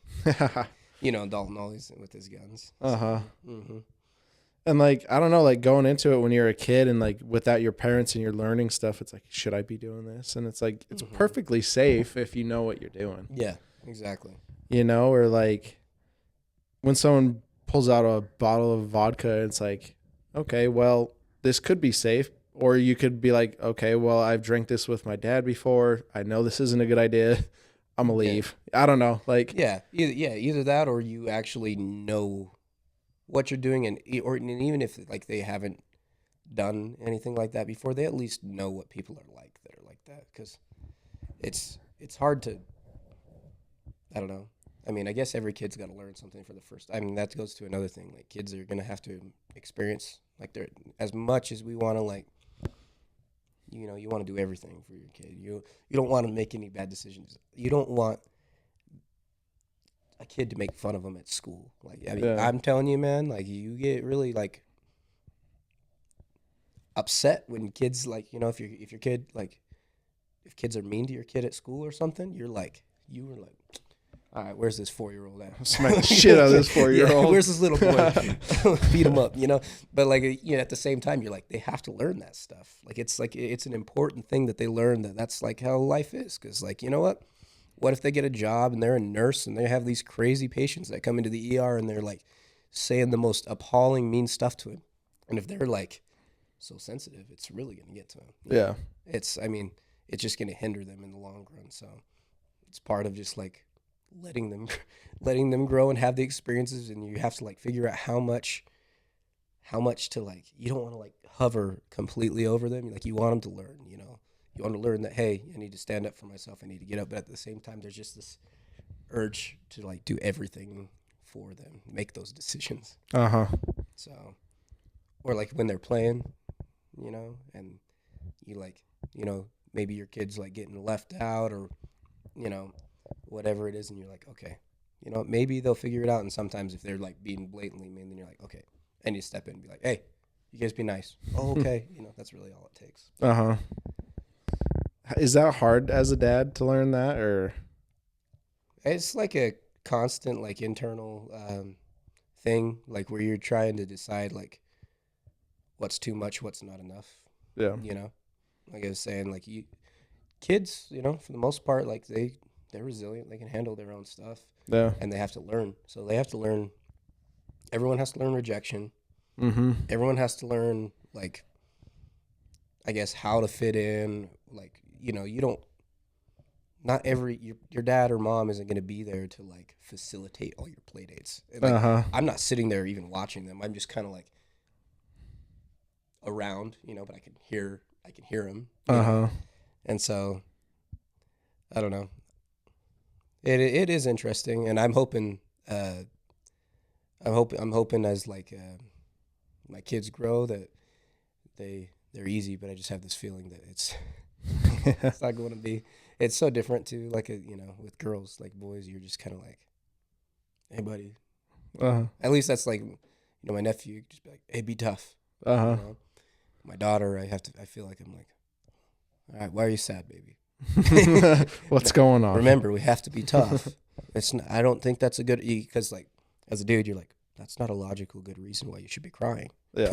But to a kid, they're sitting here and they're like, they have like emotions and feelings too, and so you have to try and understand why they feel that way. And they're like, well, I didn't like when they did this, and I'm like, well, baby, they probably did this because this is what they were trying to do. Yeah. You know. God, that's tough. Yeah. But let's take a break real quick. Okay. I'll go to the bathroom. And we're back. So had to take a pee break like usual around the same time. But one thing I have a question for you that I have some beef on is we went to a Christmas like family party thing and there's other kids there and I was like, God, I hope they're not sick. But you don't want to be those weirdos that are like, are your kids sick? Or like, is anybody sick? And then we get there and then one of the kids starts coughing and it's like, if you're going to fucking bring your kids, like, don't bring them sick. Just stay the fuck home. Like, I don't know. How do you feel about that? So, Aislinn was born the end of 2019. COVID hit right after that. So we were so anal about that. It was our first kid, and like, if you had the slightest cough or runny nose, like no one knew anything about COVID at the time. So like and she was, for those of you that don't know, she was basically 2 months early. So we were terrified to have anybody around her that might be sick like that. I will say though, as you have more kids though, you're kind of like, you get a little less frustrated about it. Now, if they're really sick, then I'll be frustrated about it. But like if it's like, if like my nephew comes over and he has like a little cough, you know, then I'm like, nowadays I'm just like, whatever. Like as long as he's not like deathly ill and you know, it's just, it's different. But like with the first kid, I remember being like super pissed about it. Like that's super pissed about it. That's how I am, because that kid ended up getting like fucking pink eye and like. So that's different. That's different. Now if it's like a little cough or something, like I feel like each one is different. If it's like pink eye or like something where they're easily gonna like pass it to the next kid, yeah. Or if they, obviously anything with the kids, like you know, he's got the flu or something, you know. Yeah. But if it's just like a cough or something, as long as it's not like crazy bad, nowadays I'm like, all right, well. I guess, especially if it was like a Christmas party, I'm like, I wouldn't expect your family to like, they would probably ruffle more feathers by not showing up. Yeah. Because their kid has a cough. They'd be like, oh, they just want an excuse not to come. You know, that's what most of the family would think, even if they're trying to like. Yeah. But if you have a brand new baby, that's different. Yeah. Like we had a brand new baby. He was only like, I don't know, like 2.5, 3 months old, I think. About 3 months old. But I was like, stay the fuck home. Like they ended like, they had to go to the hospital because the kid had pink eye and like their like breathing or something was fucked up. Okay. Yeah, and like it sounded horrible. And like I'm that guy that's like, I'll be rude. I don't give a fuck. We're leaving. That's true, man. Like, okay, that's totally different, especially with the little babies. But like with toddlers, it's just like, dude, kids, especially dude, once they start going to school and stuff. Oh yeah. They always be like having some, I don't know what it is about like the kids, man, but they always get sick. Yeah. And then when they get sick, then all of a sudden I'm like, damn it, I've had a little congestion or whatever for however long, and it's always from. Like, now I'm sick. Fuck. Yeah, it's like the funny thing too. You see with like, I remember when we first had Aislinn, you know, first kid. You drop the binky on the floor. I would go wash it like soap and water. I do too. We have these little binky wipes and. Yeah. Second kid. I would like maybe wash it off with water, and then like. Now, like, we're about to have our third, and now if, like, Hallie drops it on the floor, I literally, like, as long as it's, like, not somewhere gross, if she just dropped it on the carpet, I'm just like... Here you go. It's good. Seriously, man. It's like, I always laughed. I was like, dude, that's really how it is, you know? It's like when your first kid, like, they cry and stuff, and then your second, you're, like, by the time you have your second one, like, it's not like you're a pro, but you know why they're crying. You're like, oh. Yeah. This is why. Like, this is just... how it works. I wouldn't say like you still are like a good parent. You're just like, you understand more why certain things are going on and like what the realities are. Like if it was something like way more serious, like, you know, than just like the binky falling on the carpet, then yeah, that'd be different. But like, I remember that we used to go wash it with soap and water, and now I'm just like, she just dropped it on the carpet. Yeah, for real. Let's put it back in her mouth, you know? Mm-hmm. So, yeah. And, like, germs are weird because, like, we had him right as soon as flu season started and, like, COVID season, I guess. Mm-hmm. I don't know how you are politically, but, like, I feel like it's just a cold now. But, like, still with a baby, I'm like, I don't know how it's going to affect a brand new baby. So we were still super big on it because it's like, I know how it affects me. They actually gave Jordy a shot when she went up to the U for pregnant. It's like basically they're piloting it, but it's basically they give the mother like a flu vaccine, but it also like will vaccinate their child. Bro, I just saw In that the with womb. the RSV shot. Yeah, that's what it is. Yeah. So she got that. That's fucking cool. Yeah, her and her sister, they both got it, and it was and I was like, wow, that's pretty cool. Yeah. Because we had to get an RSV shot for him when he was like 2 months old. And that was tough to get because it's kind of newish, but. I personally hate the flu shot for myself. Uh-huh. I'm not anti-vax by any means, but all I'm saying is every time I get it, I just feel like shit. Like a day or two after, like. You're literally injecting it into your body. Yeah. But I have no choice now. Like in the Navy, they make you have to get it every year. So Yeah. I just accept the fact that I'm like, all right, well, I'm not going to feel very good tomorrow. So. Yeah. But, Yeah, that's tough. Mm-hmm. But yeah, so I had some serious beef about that. I was like, nobody wants to see you guys that much. Like, stay the fuck home. Yeah, you're like, if your kid needs to go to the doctor, then you probably shouldn't be around people. Or like, tell us so we can stay home. Like, have this common courtesy that a new baby's coming. Yeah, a new baby. Yeah, and that's what I was saying. It's like totally different between having a brand new like baby and then having like toddlers or just other little kids running around. Because when they're that little, you expect somebody's going to be coughing or someone's going to have like. Someone's going to be sick. A slightly runny nose in the wintertime, It's just one of the things about life, unfortunately. Yeah. But. How do you feel about politics? So, like, one thing for me is I don't want to raise my kid up around politics. Like, I never want to be talking about politics around him and stuff. Really? Really, because, like, I never grew up with politics, and, like, my parents let me make my own, like, thoughts about politics in the world. I do like that. And that I feel like that helped me as a person because then I was able to look at both sides and I'm not just being force-fed one thing. Mm-hmm. And, like, I definitely want to steer him down a path that's a little bit more my ideals, but not, like, really. But, like, I've always had this thing. I'm like, if anybody talks politics around him or tells him what he should think, I'll tell him to fucking suck it. And so I think that I agree with you to a point. So I wouldn't say I'm not going to grow. I wouldn't say that I'm not going to like talk politics around them. I'm not going to tell them what they should think. But if they want to know how I feel about something, I'll tell it. Okay, yeah, like so I like that. Yeah, because like I am an avid centrist, like meaning I'm not Republican or Democrat. Like my mom is more left wing, my dad is right wing, and it's crazy though because like technically by the standards of like if I was to go back 20 years ago, I would technically be like a Democrat because I'm like pro-choice, pro-gay marriage, pro-legalization, and I forgot the last one that I was about to say. But anyways, like 20 years ago, it's like, oh yeah, dude, like you totally like. But I also like guns. I also don't want stupid taxes for stupid things. Yeah. I also like believe in like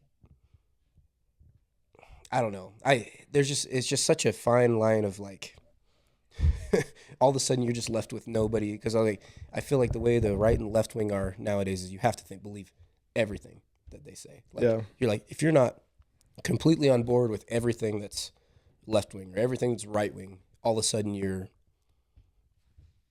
like not affiliated with them at all. Yeah. And I'm like, I think that's bullshit because literally I bet you like more than half of the country is just like me. Like at the end of the day, we're all just like have common sense about. Oh, I was gonna say I'm pro universal healthcare too, but yeah, or at least affordable fucking healthcare. At least make it fucking affordable, not. Yeah, but then also like I have a different perspective being in the military, but like I also think that we need to have a military presence outside of the United States. I think it's important. Yeah, and those things, all those ideas together mean that I don't fit in anywhere. I'm just here in the middle. Which drives me crazy that like in a country with such brilliant people that we are stuck picking people that are in their 80s or their 70s when honestly, like think about you're like our grandparents, like, okay, retire when they're like in their late 60s, early 70s most of the time. Yeah. And you're usually like, all right, grandma, like, you know, like you can tell like they're like maybe not the person that they were like 10 years ago. Like they think a little differently. Their manner isn't, you know, they might act a little differently than they did. Yeah. And there's nothing wrong with that. That's just natural. But yet these are the people that we put into office for an extra 20 years. For real. And I'm like, whoa, this guy would be getting ready for retirement in the regular workforce. What's so different about, you know? This guy would be watching Judge Judy all day if he was a normal dude. Yeah, you're like, bro, this guy would be and the problem is like when you have those people in there, they just become puppets to like the highest bidder. You know, like, oh, well, guess what? We we want this. We want us to go to this country and have this kind of military presence there, but we only want it because we're going to be the ones sending them weapons. Yeah. You know, it's like, and the people that fund these politicians' campaigns are the ones that push that agenda on them. They're like, hey, we'll fund your campaign. We'll do this so we can put you in power. Then you're going to vote to put us in these situations and then give us the contract. And it's just so corrupt. Like it's drives me crazy, and it's open too. Like everyone knows what's going on. Yeah.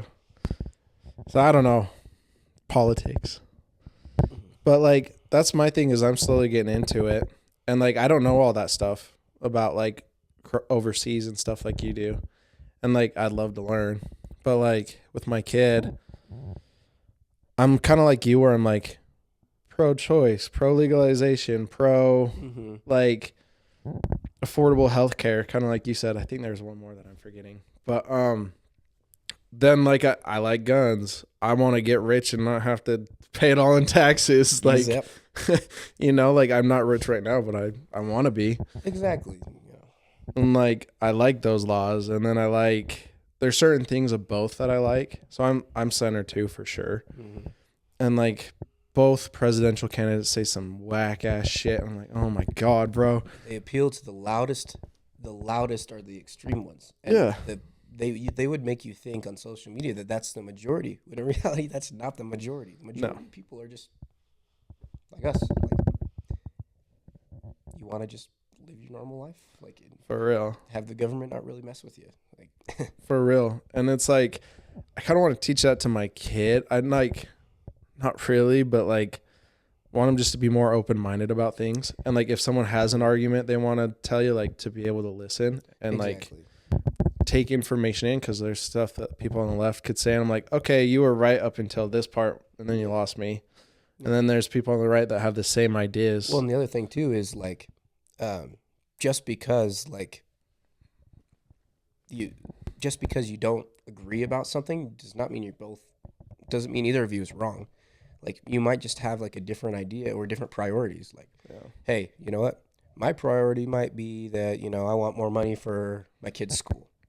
Their priority might be that they want more money to fix the roads, and they have a different way about going about it. But at the end of the day, like they're both trying to like better things. But then you have other sides that are just so busy yelling. They are so ignorant that they can't listen to what anyone has to say. When in reality, if you sat down, like, and had a good conversation, like you'd be like, okay, this makes sense. Like, I understand why you feel that way, but you know, that's not necessarily within my belief system, you know, like some, like, hate to say it, but like, you know, like there are Christians that are like so anti Roe v. Wade, right? But at the same time, like I'm like my parents are very like, you know, pro-life, right? But at the same time, they can understand why someone like me would be pro-choice, right? Mm-hmm. Because I explain it to them, my point of view, and probably the point of view of like other people, like in their situations and whatever it may be. And they'll be like, okay, like I understand why you'd feel that way, but I still feel this way. And I'm like, no, I respect it. Yeah. You know, that's your belief system. You have a different set of morals than I do. Yeah. And that doesn't mean my morals are bad, you know, just like, or yours, you know. And that's how mine are. I'm like, I'm pro-choice, not saying I'd ever do it, but I'm more of like, you should be who you are kind of person. Yeah. Like, if you want to go smoke weed, go smoke weed. Yep. I'll take advantage of you smoking weed. I'll go take this opportunity from you. Or like, I don't know. Or it's like, if you want to go do that, then fine. I'm going to go do this. Like, I don't want anybody telling me what I should do. So it's like, I'm not going to oppose my opinion on anybody. So I will say, having a kid, growing up in this day and age, I am going to talk to them about finding reliable information. Yeah. Like, no shit. You know what? If you see something and you're like, oh, that doesn't sound right, you know? Like, if someone sends me something, I'm like, I will go, you know, because people say there's fact checkers, whatever. You know what? The best way you could fact check something is find it on multiple sources that are credible. Yeah. Because guess what? You find it on one or two Joe Schmo websites, like, sorry, no. Or even like nowadays, one really big news website might not be sufficient enough. Like, you need to have like reliable sources where you're getting your information from, because a lot of people get fake news, and it's both sides of the aisle too. Like, there's literally, it's funny. I'm taking a class in college where they talked about like how there are people that make money like over six figures that write fake news stories and publish them, and then people that are really old go share them and listen to them and like change their whole lives. They really believe it, like, and because like, you know, these people aren't idiots. They don't make it like so far fetched. It'll be something like, you know, I think the last one was like, I saw something about how they were gonna make Moana transgender or something like that. It was I saw that one too. Total fake one, but so many people are sharing it, and I'm like, no, guys, like, did you look up anything at all before you pressed share? Like, you don't want your, like, for me, if I'm sharing a news article or something, I don't want people to be like, wow, this guy's an idiot. You know, when you share, for real. you know what I'm saying? I'm like, I want to make sure that they like, no, it's like, it's just for shock value. Yeah. And it's like a clickbaity, like, Moana's transgender. And then people are like, oh my God. And they don't even read the article half the time. They just hit share. Yeah, they're like, I can't believe that, you know. I can't believe this shit. Yeah, share. They don't even like look at that stuff. But yeah, dude, I don't know, man. Politics is tricky though, because if somebody is willing to listen to you and have a conversation, then you could get you could really understand a lot about people, and you can be so different. But I am hesitant to talk to a lot of people about that stuff, because a lot of people aren't willing to listen. So if I get the vibe you're not willing to listen, I'm like, hey, it's probably best we don't talk about it. It's like, for me, it's like religion, right? Mm-hmm. If someone's not even open to an idea that something could be, that you could have a different view on their religion, then you can't have that conversation with them. Like, in my family, like, I will never have the conversation about religion with my parents, because I know they won't listen to me. They're very like, you know, and I'm not saying my parents are like bad. They're great people. They're awesome people. But like, that's something that's so fundamental to them that they don't not even going to entertain the fact that like I might feel differently for a different reason. You know what I'm saying? Yeah. But I can tell that if they initiate that kind of a conversation, I'm like, hey guys, yeah, I'm not going to. I value our relationship too much to have this kind of a conversation. I'm not going to get mad, but I know you will. Yeah. And they'll be like, what? No, you don't know that. I'm like, I do. I do know that. Yeah, like, I'm so open-minded. I could talk about anything. Like, someone could have went in the forest and ate some mushrooms and created a whole religion. Yeah. And like, or like, oh, Jesus and God could be aliens that planted us on this planet. Kind of open mind, you know. Like, I have a very open mind when it comes to religion too. Yeah. It's, like, I've actually been thinking a lot lately. I might go back and like read the Bible, just because like I read it like growing up and when I was a teenager, but I don't know, man. I've like been thinking a lot lately. I'm just like, okay, so what is real and what's not? Like, in terms of like history, like there are like historical records that Jesus was a real person. That have nothing to do with the Bible, right? Like his execution records, that kind of stuff that Roman historians and other ones have. But at the same time, you're like, okay, well, even if he was a real person, was he really like? Did he turn water into wine? Yeah, or like what really happened, you know? And will we ever know? Because like, you got to think like the religion that's been passed down for thousands of years. Like, man, dude, anyone that's willing to do like a history deep dive, I'm a history buff, dude. I dig into that stuff. It's rough. I love history. You're like, even if there was the truth here, yeah, it was lost. there's a snippet of it. You still have some of it. There's some good, but it was basically the church that took over, that basically hijacked the Christianity, right? They turned it into a power play, all for land, money, and this is not a diss on Christians, obviously. I'm just telling you, I believe Jesus is a real person, but but I'm saying like the truth is lost somewhere in that. When you start putting, you have, in my opinion, you have God and you have, whatever else is out there, but you have the natural man. Yeah. And the natural man is not good. You just like, he ruins everything throughout history. And, even if he did have the word of God at some point, like, it gets polluted because he's like, oh, well, I can use this to make myself rich. Yeah. I can use this to find a reason to invade a random country. It's been That's proven. how the Crusades started. That's how the church is the government in lots of places in Europe, and honestly, like, it's not just Christianity either. Like, Islam was the same way. Islam, the Jews, all of them. And so you're and like, that's a big thing right now. Yeah, and dude, it's crazy seeing all of this, and most of the stuff that they believe is so similar. It's crazy. Like, the Torah is just the beginning of the Old Testament. Yeah. It's like, damn, if y'all just really sat down and talked about shit, you would agree on a lot of stuff. Yeah, and then the New Testament and the Old Testament makes up the Bible, right? That's what Christians have. The Quran is just post-Bible. Yeah. They believe that Jesus is like a real person too, and like was a book prophet, series. and was a prophet. Uh-huh. And so it's just like, wow, you guys have so much in common if you were willing to just sit down and not kill each other over it. But that's what I was saying. People don't want to. That is their political issues over there.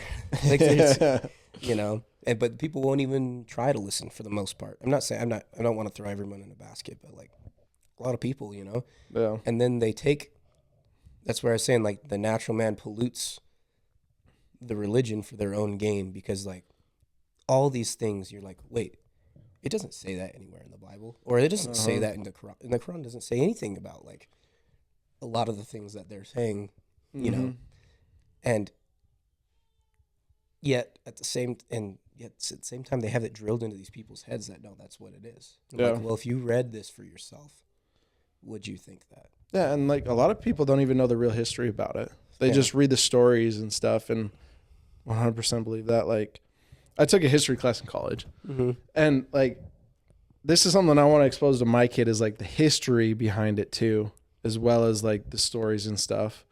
Because like a lot of people growing up, like 666 is evil. It's so evil, and you see it in horror movies, and it's like, what's the real meaning behind it?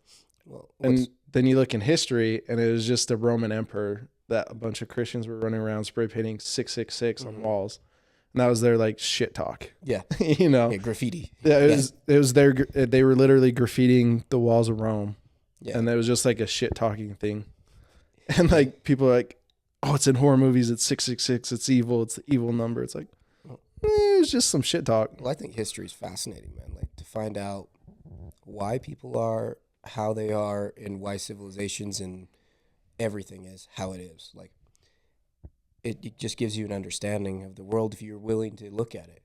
Like, you're like, wow, this is so interesting. And they always say, like, he who doesn't know history is doomed to repeat it. Yeah. And you see it all the time, What I think is crazy to me is I don't have TikTok, right? I know it's a struggle. I have to send this man TikToks on Snapchat. It's fucking awful. Yeah, I guess I'll tell you guys, but I don't have it afterwards, but I'll tell you now, actually. I don't like the terms of agreement on TikTok, Yeah. To get access to all your photos, documents, whatever, Yeah.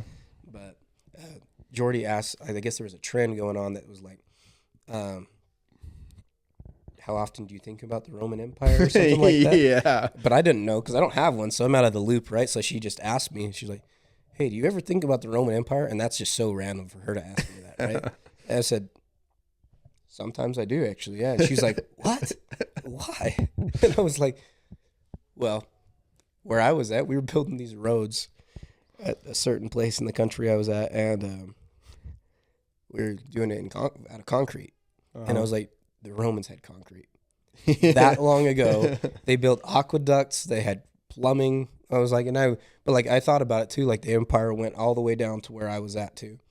And I was telling her, I was like, it's hard for people to grasp the concept that Rome was over 1,000 years old. And then after Rome fell, was condensed into the Byzantine Empire, where Constantinople, like Istanbul in Turkey, it's like the capital, and that lasted for another like 700 years. So that's almost like 2,000 years of like the same government. I was like, how crazy is that? I said, the United States is a couple hundred years old, same government. I said, but think about it. Some countries that you think of as being ancient, so old, like China, Russia, their government's not that old. Like Chinese government, I think it was in the 1950s they had their revolution. Yeah. Russia, 1991, the Soviet Union fell. You know, so like to have one government that lasts that long is like, it's wild to think insane. About. Like, and to put that into context and act like that didn't shape the world, you know? I still think about it. I'm like, how far are we from having like gladiator fights? Like Hunger Games, like our UFC fights and stuff just keep getting more and more crazy. And like, bro, those fights last night were pretty dope, actually. Who was fighting last night? Dricus du Plessis and Sean Strickland. Oh, did Sean Strickland get his ass beat or what? No, dude. It was a great fight on the main card, and I'm not a ref. I thought he won. It was close, though. It was. Did close. He lose, though? He did. Split decision. Let's go. Let's go. No, I don't like Dricus, like, very much. I don't like Sean either. Well, yeah, but I wanted him to fight Izzy again. Yeah. That's what true. I wanted. But, you know, Dricus is, shout out to him, man. He did great. Like, he had got some good takedowns, but I had it 2-2, and then I thought Sean won the last round, but someone didn't give it to him. So damn. Yeah. No, it was good though. I really enjoy watching those fights. That was like being deployed. It was the best to get into, like just to have a time killer. Like we would just go train. like every day. I think going back to the UFC fights real quick, I think that might be a conspiracy. We're gonna start it here, but I think the UFC needed Sean Strickland out of that championship spot. He does say a lot of shit. I think the UFC's like, we need someone to get him the fuck out of this spot. Well, I think that the decision was not entirely about the fight, too, but for a different reason. If you have a champion that's from a different country, it brings in that market. Yeah. He's from South Africa. You got that whole market. Yeah, you got the South African market. And then if Izzy fights him for the belt, Izzy was born in Nigeria, so he still reps Nigeria, but he grew up in Auckland, New Zealand. So that's basically two countries that watch that. And then, of course, Americans watch everything. Yeah. And then so you have those guys, and then you have South African. And the guy whose family's been in South Africa for generations. Yeah. And he's like, no, I'm the real African to Izzy. And Izzy's like, one that was born in Nigeria, like, you know. Dricus is a white that'll be a good fight. So, yeah. It'll be interesting for sure. I love watching the UFC, personally. I'm excited to... My favorite fighter, I would have to say, though, is probably Justin Gaethje. Gaethje's good. He's just always so fun to... I mean, I just know that every fight I watch, he's going to bring it. Yeah. Like, I'm never going to be like, wow, did he... like, was he playing patty cake today? You know? Like, yeah. Like, he's out there, and it'll last 5 rounds. It might last 2 rounds. You know, you never know. Yeah. So, bro, my favorite fighter is probably Izzy. Izzy? He was on I think it was Full Send, or I think it was Full Send. I was listening to his podcast, and he's like, you could be whoever you want to be. And he was like, I was working in the water department of a fucking county. And then all of a sudden I was like, I want to start training to fight. And he started to train to fight, and then he slowly made his way up. And it was like, he's like, you can manifest anything. And he's like, I sit in my shower. I have this like room size shower that I think about like my future and stuff in. I really like him. I watched an interview with him it's called The Pivot. I don't know if you know who Ryan Clark is, but they did a podcast, and I got to, you know, it's nice to get like a glimpse into somebody's mentality sometimes, you know. You find out like, oh, so that's what he thinks like. Yeah. And that can either inspire you, or you could just be like, whoa, you know. Like I remember Strickland on Rogan's podcast. That was so like, you know what? Shout out to him for being himself. It's just like, to me, I was like, wow, it makes sense. You know, like now all of a sudden it makes sense having an insight. It doesn't mean that it's doesn't mean that you're like, wow, you know, that's great. But sometimes you're like, okay, that's why you are how you are. A little crazy. Mm-hmm. I know he was on Theo Vaughn's podcast, and he's actually started crying in it. But he got real emotional, but he's kind of a dick in it to Theo Vaughn. And but like just getting his mentality, and he was saying some off the wall shit about Rogan. He's like, I think Rogan like beats young Jamie and like abuses Jamie and saying all the wild shit. But it's interesting. Yeah. I don't know. I was like, what the hell? Rogan, dude. I love listening to Rogan. I love Rogan. My favorite thing about him is we were just talking about being politically centrist, right? He has everybody on. I mean, he's going to have Bernie Sanders on, and then he's going to bring on Ben Shapiro. Like, you know, there couldn't be any different, like, any more of a different side of the spectrum there. And that doesn't mean he, like, completely agrees with either one either. You know, he'll be like, no, Ben's my friend, but, like, I think his stance on, like, gay marriage or something, he'll be like, I don't see it at all. And he's like, you know, like, I don't understand it. He's like, but, you know, I'm not going to let that be the reason I'm not friends with him. I think that's the thing, too, with our generation. This whole, like, if you feel this way about one issue, I cannot associate with you, you know. I'm like, that's bullshit, man. Like, you're telling me that, like, if I have a different stance on global warming than you, then all of a sudden you can't be my friend? I'm like, if that's all it takes to not be a friend with somebody, then, like, so you don't want them. I don't want you to be your friend anyways, you know? It's like... Yeah, like, I had some people, like, even about the pro-choice stuff, like, I got in, like, little Instagram arguments going back and forth, and it's like, I still like his shit, and he still likes my stuff, like, on social media, and it's like, you could still be friends, even if you do have, like, a little argument, you know, or see different ways. You know? Well, and that brings up another thing. It's like, growing up, too, being a parent, you think of what kind of people do you want around your kid, too? Like, friends-wise. Yeah. Because, like, you know what? Don't get me wrong. I actually feel like all the friends that I have, like, they're going to be around my kid and they're going to be fine. But you have to think, too. You're like, okay, you want people that are consistent in your kid's life. Uh-huh. Like, they're there for them. The fastest way to piss me off is to promise my kids something and not follow through with it. Because that's against everything that I'm teaching them. I'm teaching them, like, hey, you know, when we say something, this is what we do. You do what you say, you know, that kind of thing. And then if you're like, oh, yeah, you know, I'm going to be at your birthday party. And then all of a sudden you just don't show up. Dude, that crushes a kid. They're so pure. They're so, you know, or like, you know, anything like that, you know. That's the fastest way to make any parent mad, you know. You're like, okay, who's going to actually show up for you now that you have a kid? Because a lot of people, they'll say they're there for you. And I'll say, for guys, it's better than girls. Because I feel like for girls, they get pregnant, and then all of a sudden, like, boom. It's like, all their friends disappear, bro. Yeah.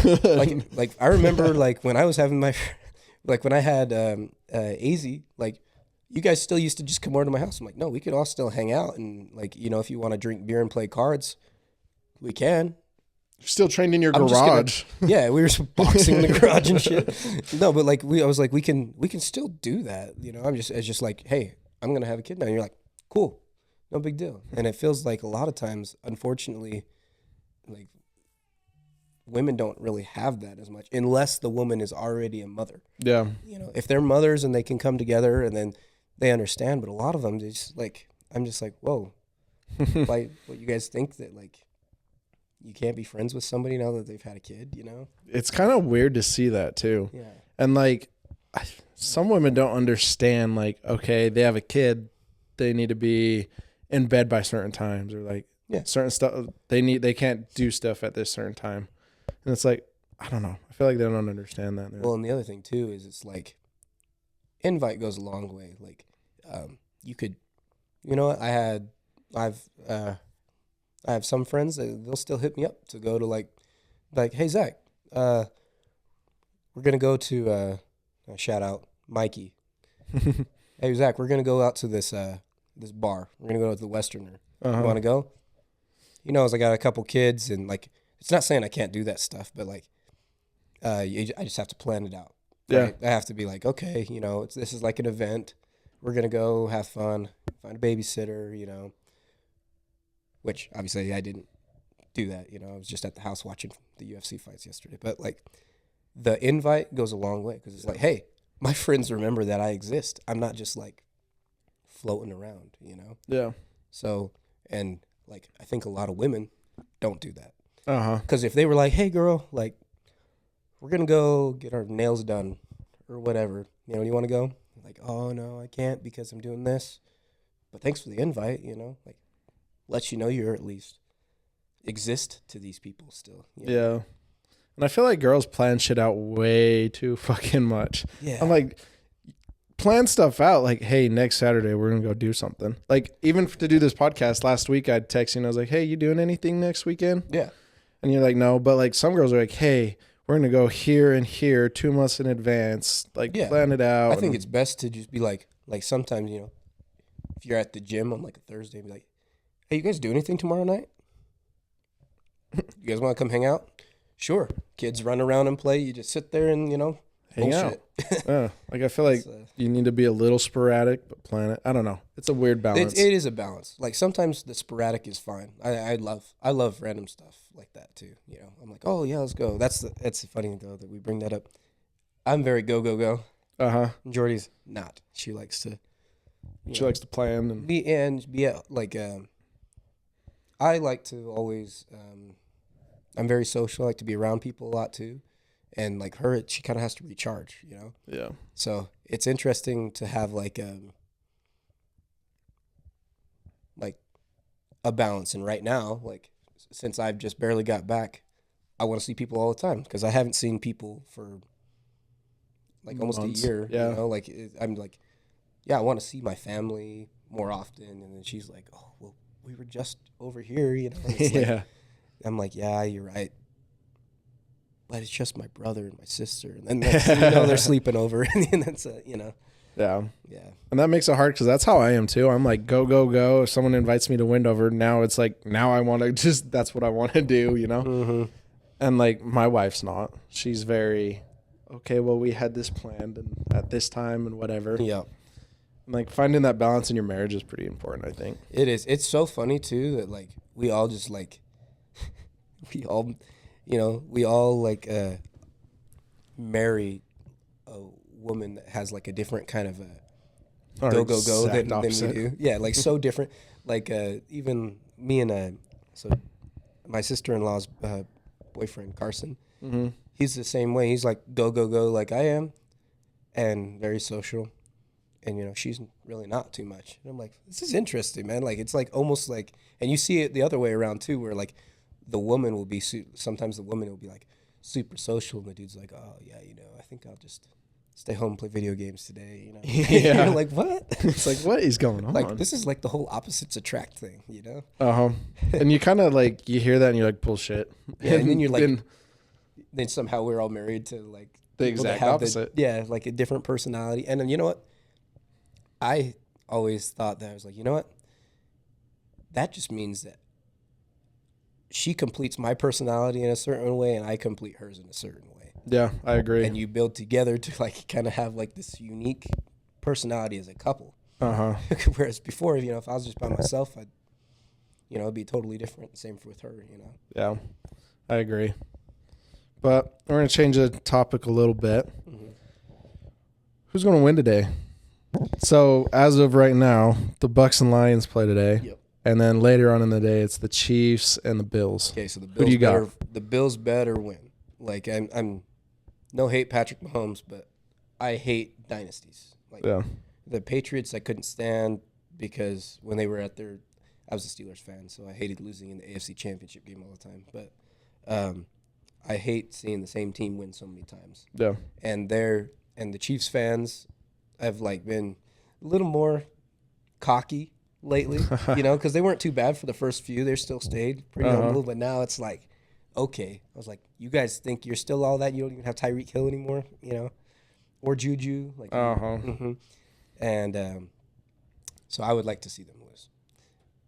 But the Lions and Bucks game, I'm pretty torn about. So I like the Lions a lot. I want them to do well because they haven't done well for a while. Uh-huh. The Bucks, though, I didn't like Baker Mayfield at the Browns, but I really like him now. Like, he's just resurrected his career.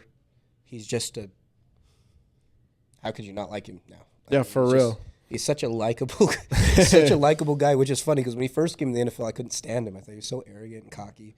But it's funny because, like, people forget these guys are coming straight out of college too.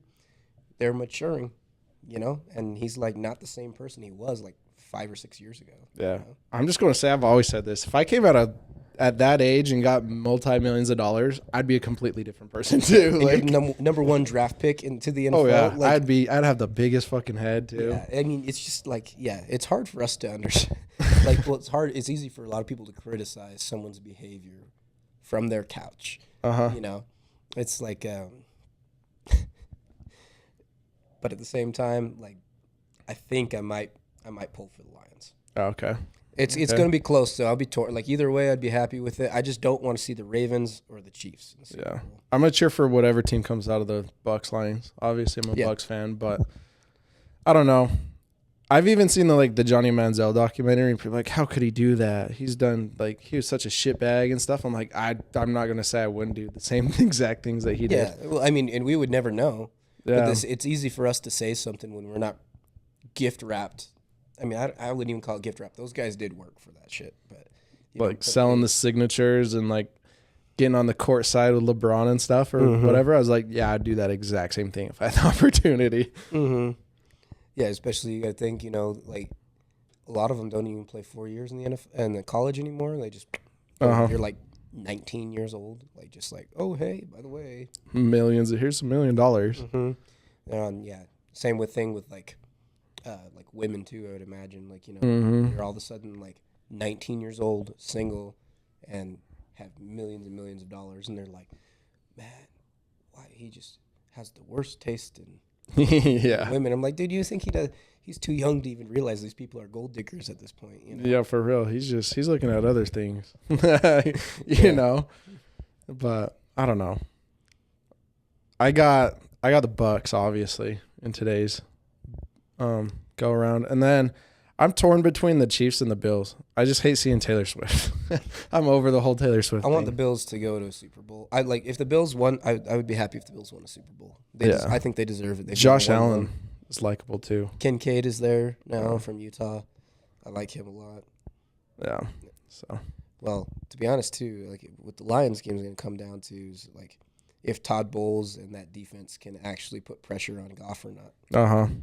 So we'll see. I think they will, because I think they blitz the most in the NFL, or close to it. So they do, and Goff is historically bad under pressure. Like, a clean pocket, he's great quarterback, but any pressure at all, he really struggles. You get Winfield blitzing like he does. Yeah, your linebacking core is good too. David and White. Those guys are. People forget it's like basically the same defense that won the Super Bowl just a couple years ago. Yeah. Vita Vea is still there too, right? Vita Vea is still there. They have a couple younger guys, but I think they're just as good. Yeah. And Todd Bowles called that defense too. Yeah. So I don't know. I'm excited to see what they do. And then they have Baker kind of resurrecting the offense a little bit. Yeah, your guys just got to catch the ball. Yeah. So many drop balls. Yeah. Especially last week. That would have been even better. Who's the white tight end that doesn't wear gloves? What's his name? Otten. Yeah, dude, that guy dropped so many passes. I know. I was like, bro, they hit you in the numbers. Well, he would, like, catch the most ridiculous balls, like, so hard, and then just the one right across the middle is right off his hands. I think two of them. Hit him right in between the 88. I'm like, bro. Yeah. I'm like, Baker's throwing some piss missiles, but, like, dude, you're an NFL wide receiver. And not only that, it's not like he's, like, 5 yards from you. Like, you're legitly 15, 20 yards down the field. So he's going to put heat on it, because if he floats it, then that gives the guy time. It's going to get picked. There. Yeah. In the NFL, man, I mean, yeah. Yeah. But I have one other topic. It's not sports or anything. You hear that stupid chick in Utah that threw her baby out the window? Oh, my God. So I want to get your thoughts on this. And then there's another, like, young 18-year-old dad that, like, shook his baby.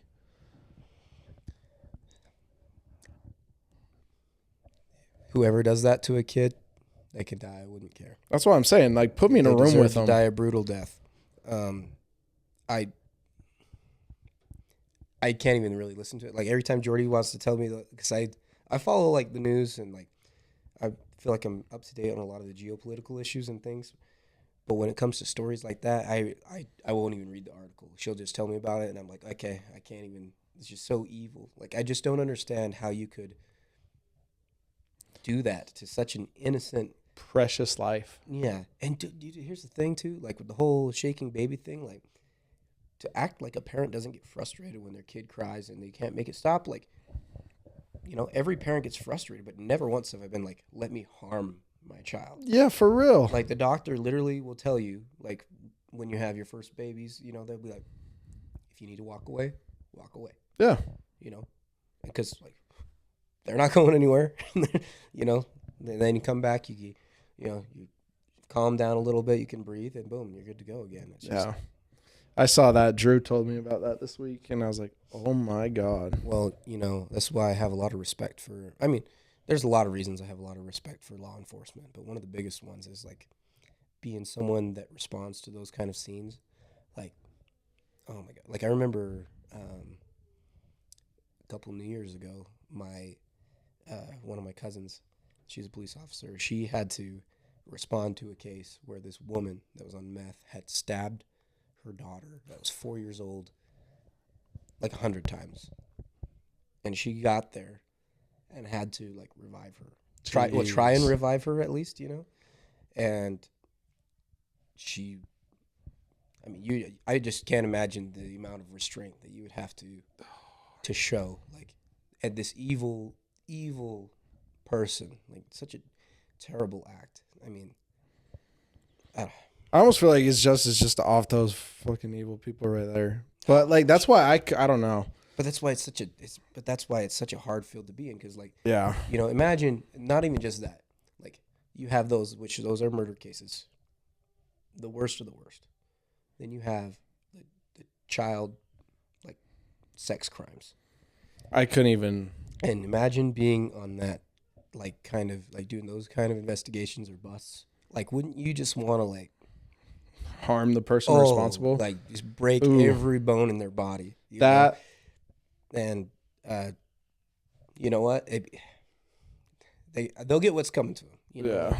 I don't care what you believe in, Even if you don't believe, like, like we were talking about, like, there's a whole lot of holes in, like, religion and history where we might not know what's going to go on. But Yeah. I do believe what goes around comes back around. Oh, yeah. In this life or the next one, They'll get in prison, I hope. whatever they are, they get what's coming to them. Yeah. They'll get in prison, I hope. But, like, I see stuff like that. I'm like, there's no way I couldn't restrain myself. Or, like, there's this woman that wouldn't feed her kid and, like, locked the pantry and stuff. And he was, like, 18 and, like, 65 pounds or something. God. I'm like, I don't know. Like, just, like, seeing my son and holding that precious little thing. I'm like, anybody that harms a kid, I would do And it could be anyone's crazy kid. amounts of, yeah. Like, not even just, like obviously any of my friends' kids. Yeah. But it could be any kid. Like, I could see, if I saw somebody, like, doing something messed up to any kid, I can honestly say I would Not do even hold something back. about it. And Yeah. I would not. Yeah, I wouldn't hesitate. There's a lot of people, they ask, like, all right, so wouldn't you ever feel bad if you had to, like, if it ever came down to it where you had to, like, really hurt someone or even potentially kill someone? They're like, well, what would you feel like? Would you have the conscience for it? I'm like, my conscience would be completely clear because if I'm going to be in that situation, that means that it's going to be justified. Like, I'm not just going to randomly go up and just beat somebody up or whatever, It's like, it has to be very Justified reason. Like, I guess, like, I could tell the story about, I've only ever been in one bar fight, but we'll save that for another time. yeah, man. But it's the same kind of thing. Like, you have something. Yeah, like something like that. Like my friends' wives or their kids or anything that happens. Family. You like assault a woman. Uh-huh. Especially one of my family. Like, I'm sorry. Like, all bets are off. I'm the nicest guy in the world. But, Until that. yeah. That's like, I hear of people like putting hands on like women or something. I'm like, you're the biggest piece of shit. Like, I have zero respect for you. That's it. Exactly. You know? And part of being a man is like knowing that you are different physically Yeah. than, you know, like. Yeah. Like, if I ever hear someone beating like a woman or like putting hands on a woman, they could come say it to my face. I'd be like, Yeah. I don't know. Yeah, domestic violence and, oh, gosh, especially, and child abuse, man. Those are things, I mean, you got to be God bless the souls of the people that deal with those people. And then afterwards, you know, the years and years of trauma and, you know, hopefully therapy that those people go through, you know. Yeah. It's crazy. But that's where we're going to end today. Sounds good. Damn, we've been at this almost an hour and a half or hour and 50 minutes now. Oh, wow. So, yeah, time flies, but we're going to go watch the Bucks game. Sounds good. Please like and subscribe, follow for more, but thanks. See you next week.